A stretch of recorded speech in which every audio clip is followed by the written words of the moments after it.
Hello, I'm doing a book review, and the book I want to review is Halloween House of Horrors by Mark Allan Gunnells. Now, Mark Allan Gunnells is the author of books like Sequel and The Summer of Winters and October Roses. Now, Halloween House of Horrors is a collection of Halloween-themed short stories. However, there's also a wraparound story that kind of ties all the stories together, like, with the exception of two of the stories, none of the stories, like, legitimately connect to each other, but the wraparound story in this book kind of, in a weird way, kind of ties all the stories together. Now, in the case of most short story collections, it really doesn't matter what order you read the stories in, but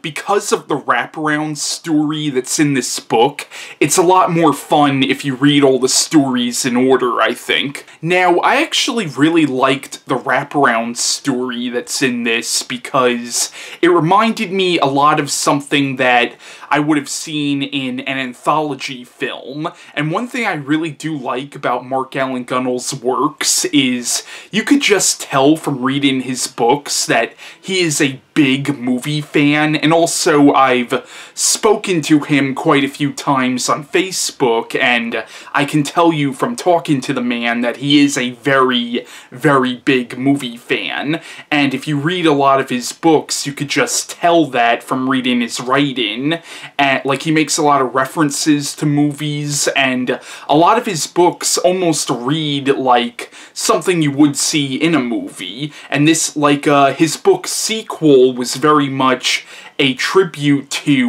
80s slasher films. This book very much feels like a tribute to an anthology film, like something like Creepshow or Tales from the Dark Side, the movie. Now, the plot of the wraparound story in this book is, it's about a Halloween party that's going on at this house, and there's this weird guy at the party named Mark, who is clearly supposed to be based on Mark Allan Gunnells himself, and what happens is the people at the party, they're planning on having a horror movie marathon, but then the power goes out, and a few of them are kind of pissed off about this, so Mark suggests that they each tell a Halloween-themed story to keep themselves entertained. So each person at this party tells his or her own story, and when this person tells the story, it opens up into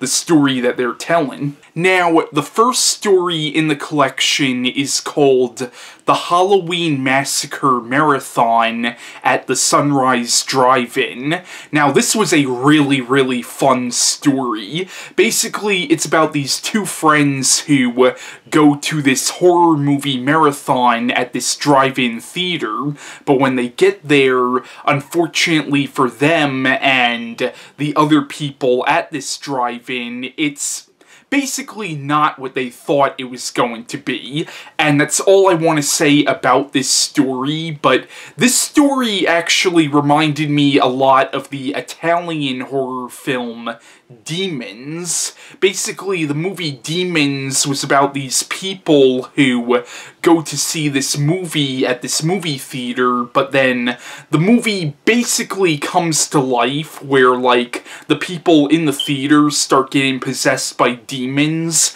This story didn't exactly have the same plotline as Demons, but it was similar in a way to the movie Demons. The second story in the movie is called Spooky Little Girl, and this is about a teenage girl who has to babysit this little girl, and there's something really off about this little girl, and that's really all I want to say about the story, but I will admit you can kind of see the twist in this story coming, but it's still a good story though, and I actually thought the story was really sad actually. Like, I actually felt really bad for the little girl in this story, and you might understand if you read the story, but I actually felt like,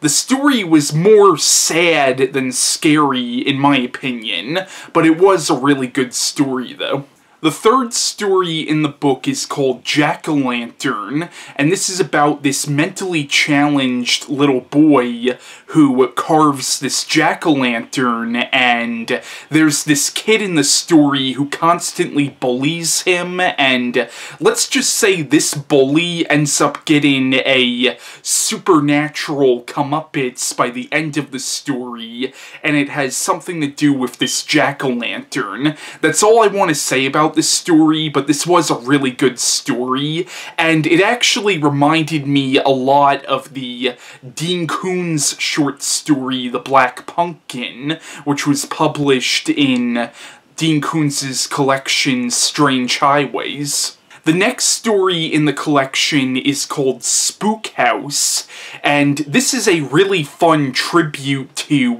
80s slasher films. Basically, it's about this young man who, him and his boyfriend, the main character of the story is gay, him and his boyfriend, they go to this haunted house, like this Halloween haunted house, and it turns out that there's a killer killing all the people at this haunted house. That's all I want to say about this story, but once again, it's basically a tribute to 80s slasher films, and if you enjoyed, like, 80s slasher films, I think you would definitely like this story. The next story in the collection is called Halloween Party, and this one is actually a sequel to the story Spook House. It's set a few years later, and it follows the main character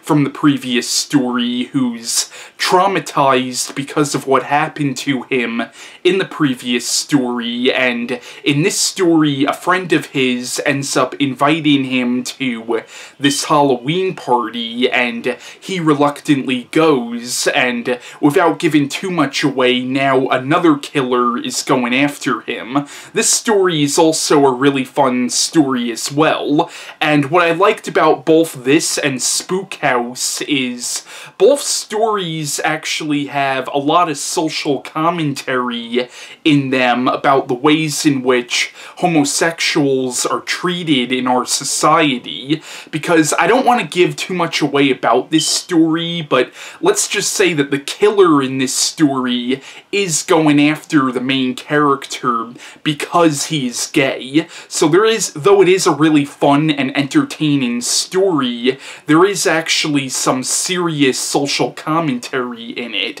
which I thought was really cool. The next story in the book is called Grumbine, and this is about a gay couple who end up staying at this friend's cabin, and while they're staying there, one of them notices how the neighbors by the cabin are acting very strangely, and one day he's walking around and he finds this tree with all these gourds in it. He ends up taking one of them, not really knowing what this is, and it turns out that what these gourds are is they're actually a tribute that the people who live in this area have to offer to this demon, and because he takes one of them, he ends up becoming a target for this demon, and that's the basic plot line of Grumbine. And I'm going to be honest, and I hate to say it, this one was actually my least favorite story in the collection, and I hate to say it because I do think the story had a really cool premise, and it reminded me a lot of Pumpkinhead, and there's even a Pumpkinhead reference in the story, but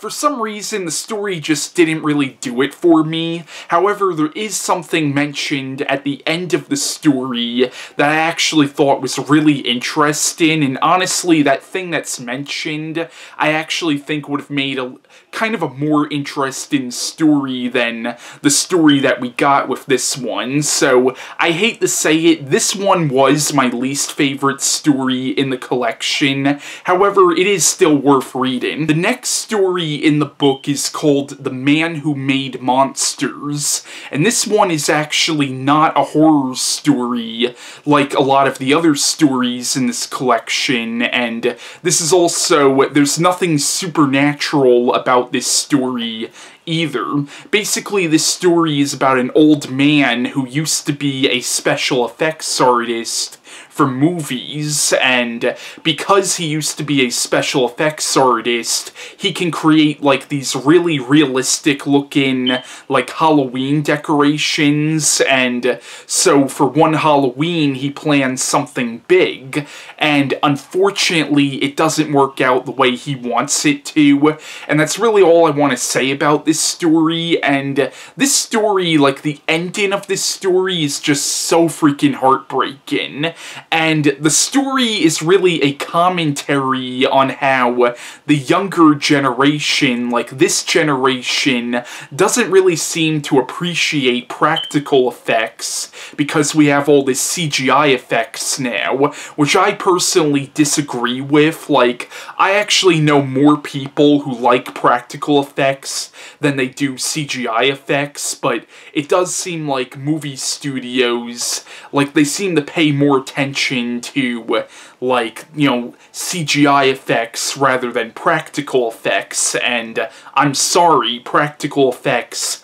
look better than CGI effects. The following story is called Outside the Halloween House of Horrors, and I really don't want to explain the plotline of this story because this particular story is so short, but all I want to say about this one is it has a really creepy twist, and I also really liked how pretty much every character in this story, their name is taken from characters from the Halloween movies. Like, there's a lot of references to the Halloween series in this story. The next story in the collection is called Paper Bats, and this is about this little girl who's made fun of in her class, and one day she makes these paper bats, and I don't want to give anything else away about this story, but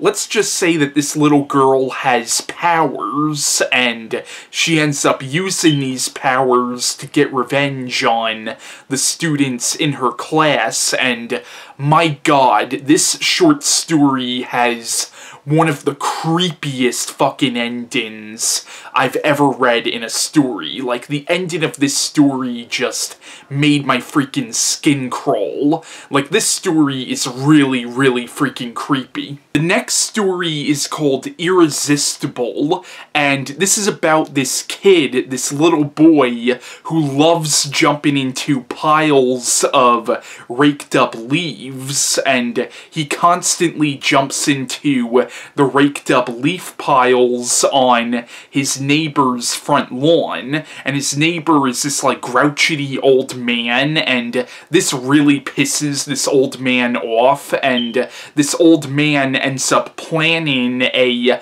really sadistic revenge against this little boy. But this is a really good story, and the old man in this story is such an evil bastard, and what he does to this little boy at the end of the story is just pure evil on so many levels. The next story in the collection is called Hell House, and this is about this guy who goes to this thing called Hell House, which is something that this church is setting up to kind of scare people into believing in Christianity. Like, it's one of those things that basically says that if you don't accept Christ as your savior, you're going to hell, and if you don't believe in God, you're pretty much a piece of shit, according to this thing called Hell House, and the main character of this story finds this to be very corrupt, and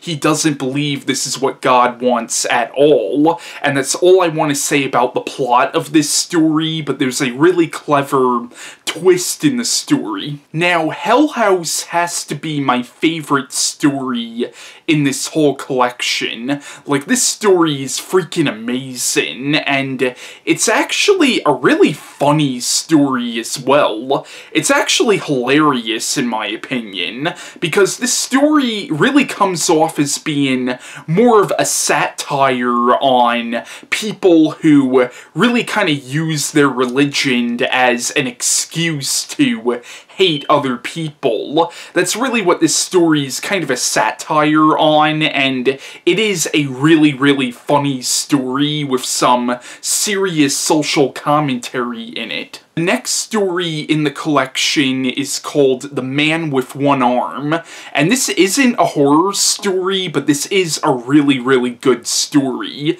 Now, the plot of the story is it's about this guy who, as a child, was pretty much pressured by his older brother and his friends to play this really mean trick on this guy who only has one arm, but now, as an adult, he meets this man with one arm again, and that's all I want to say about the story, but it's actually a really moving and kind of a heartbreaking story. I definitely recommend it. It's not a horror story, but it is a really, really good one, though. The next story in the collection is called A Date with Death, and this is about this old woman whose husband recently died, and she had a headstone made out for him, but she also had her name right next to her husband's because she's planning on being buried right next to him when she dies,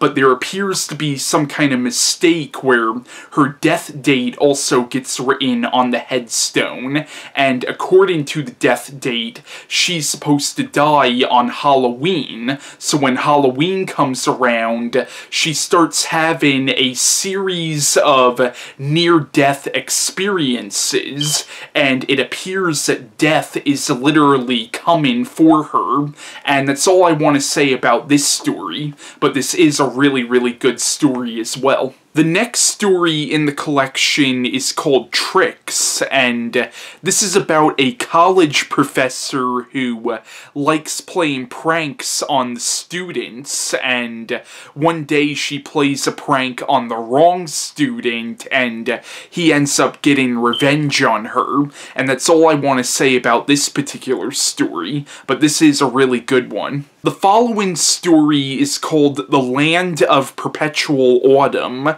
and this is actually kind of a children's story. Basically, it's about this little boy who wishes that every day was Halloween, and he gets his wish, and essentially it's kind of a be careful what you wish for kind of tale. And it's a really, really good story. Actually, it's more than really good. It's actually an excellent story, in my opinion. Like, this is one of the best stories in this whole collection, in my opinion, and I really liked how this story really stayed lighthearted, because a story like this could have easily gotten really, really dark, but it's actually a pretty lighthearted, fun story that does have a really good message in it, so yeah, this story I would definitely recommend. The next story in the collection is called Roadside,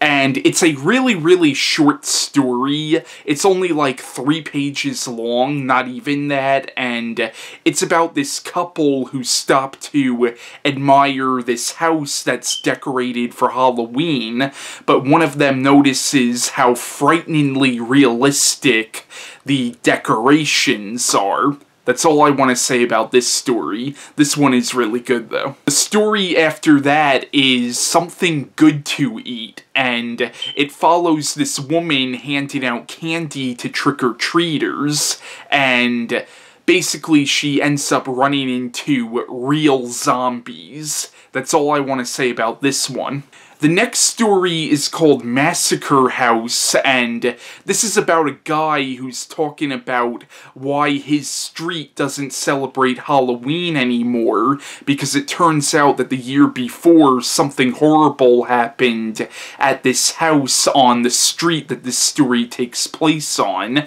That's all I want to say about this story, but I'll be honest, this story I thought was just alright. I mean, I liked it, but it wasn't one of my favorite stories in the collection. And the final story in the collection is called Waiting. I'm not going to say what this story is about because it's so short, but this story is really, really freaking heartbreaking. It's a really heartbreaking story, but it is a really good one, though. But yeah, overall, Halloween House of Horrors is a really, really good collection, and I would definitely recommend giving this book a read. And I really liked the wraparound story in the book that pretty much ties all the stories together, and most of the stories in this collection are really, really good. There were only two that I didn't really care for so much, and